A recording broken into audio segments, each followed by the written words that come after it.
Hi guys, it's Minnick from earlylearningmom.com. As you can see behind me, I have curriculum all around me. It is a hot mess of curriculum, but I wanted to come and share with you some of the stuff I have finalized, and one of those subjects is math. Math is a difficult subject for me to teach, not because I'm like one of those math-phobes that doesn't, care or has trouble with math or hates math. I don't really hate math. I've always struggled teaching my kids math, and I've used a bunch of different methods in the past. And for Z, I found the last 2 years we've been really snuffing off on math. Kindergarten, we did some mathematical reasoning, and grade 1, we started with that, and we started with a few different things, and math just fell apart. Let me take a look here. There's my paper. So it went to the wayside until I went to the Homeschool conference this spring, and I heard one of the women there speak about math and how we shouldn't worry so much about math until the older years, and there's other ways, fun ways to teach math without actually worrying about a curriculum. So we got this long list of 100 plus things to do math, and 100 things to do for math, and there's a lot of great ideas here. Just planning real trips, planning imaginary trips, playing tangrams, reading Life of Fred, learning to read music, playing store, just different games you can play, and different books you can read. And so when I read that, it really took the weight of math off of me. So that being said, when I had seen this, I went and sat in on this talk. I had already purchased Math Lessons for a Living Education. Now, I bought this not so much for the worksheets, but for all of the stories that make math very practical. Now, there are a lot of homeschool families jumping aboard with Math Lessons for a Living Education, and I was kind of on the fence. I have curriculum coming out of my wazoo for math, but what spoke to me about this curriculum was the stories and the copy work. So Z definitely learns through hearing stories, and he definitely needs work, practice with his fine motor skills. So doing copy work wouldn't be terrible. So our goal is to read one story a week and pick and choose which lessons we're going to do. I have them scheduled in my planner. That being said, whether we do them or not, it's fine by me. So we are going to work our way through Math for a Living Education, or Lessons for a Living Education Level 1. And if we get through this quickly, we will just jump into Book 2 probably in the spring. But I'm not rushing it.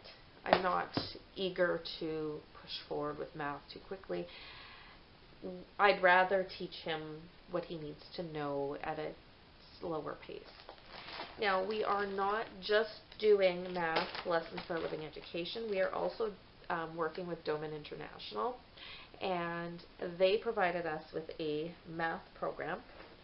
And what I like about their math program is it's very simple. It's based on teaching the children quantity and teaching them their math facts. So it's their down path.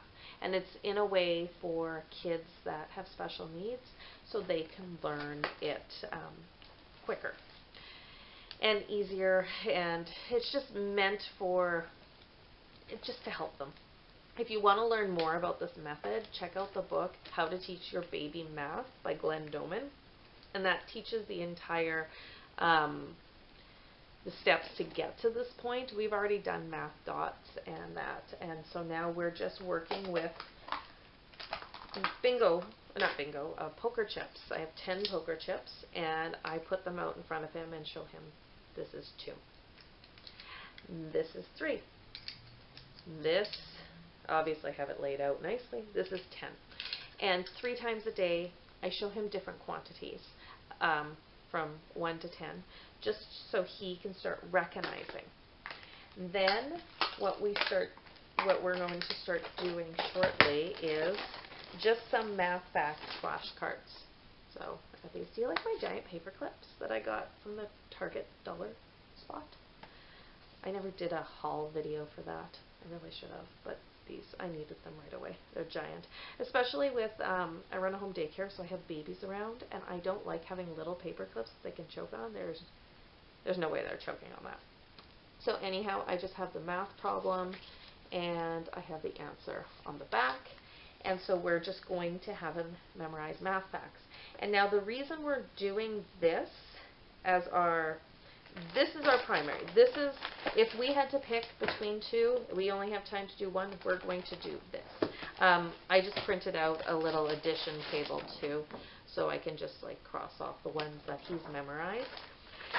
So we're going to present him with 5 flashcards. We're going to show them in different orders.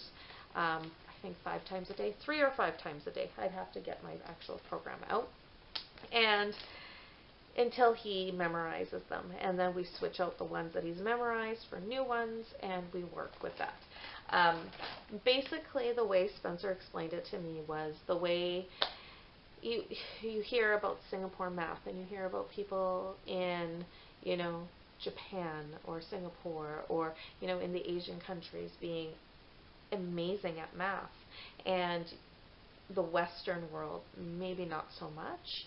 And I mean, that's a generalization. Of course, there are going to be people that have trouble in math in the East and people that are awesome at math in the West. It's just a generalization. But they're finding that the difference is that kids are being in the Eastern part of the world are really getting those basic understanding quantity and the basic math facts drilled in so they know it by heart. Where we're kind of fluffing things up and making it pretty and making it, you know, jumping into things that kids aren't quite ready for. There's different stages of math. And they also talk about that in the class that I took. It's like the the workshop. It's like the Thomas Edison way of doing math. And it's different levels need to be achieved before you can really get to that higher math. And when you have a really solid foundation, it's easier to build on it. So that kind of gave me a new approach for math this year. And so I have scheduled in our plan from Monday through Thursday, 1 lesson a day in our lessons for a living education.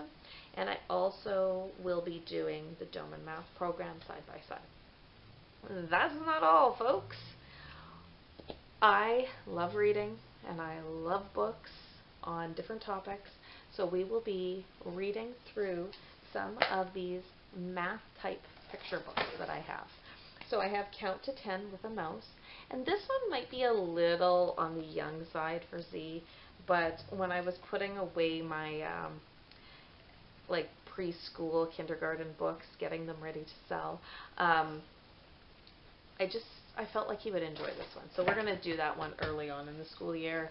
We also have Twizzlers, Shapes and Patterns, Twizzlers percentage book. And what's great about these, like, it's not great for us because Z doesn't eat Twizzlers and stuff like that just because of the dyes and the sugars, and it's just not, doesn't work well for him. But if you have a child that can handle that, you guys can like get a pack of Twizzlers and do math with it. We're just going to look at the Twizzlers. I'm a mean mom. We also have the M&M's addition book, the Hershey's Milk Chocolate Multiplication book, the Hershey's Chocolate Math from Additions to Multiplications. We're going to look through this Cloverleaf book, and this one's on money basics. It's Kyle Keeps Track of Cash. So it looks like a cute budgeting book. We also have these math start books. This is Spunky Monkey on Parade. It's counting by 2s, 3s, and 4s. And this is a fun way for kids to learn math without even realizing they're doing math classes. There's Captain Invisible and the Space Shapes. 3 Little Firefighters. And I also have these books that I might flip through just for ideas, but I don't want to I want to be careful how I use these books and not make them too work-like. I want them to be fun. But I have these hands-on math and literature for Math Start book. So this is level 1. Here's another Math Start book, Rodeo Time. And this one teaches reading a schedule. Apple Fractions. And like I said, these are just to introduce concepts. If he learns something, great. If it just plants a seed, perfect. If it's just fun, awesome. We also have Lessons That Count, Math Fables. The Mission of Addition. The Action of Subtraction. We have this mini math sorting. The Hershey's Kisses Addition book. The Snowman Mystery, and this is a mathematic kind of little mystery. 100 Ways to Get to 100.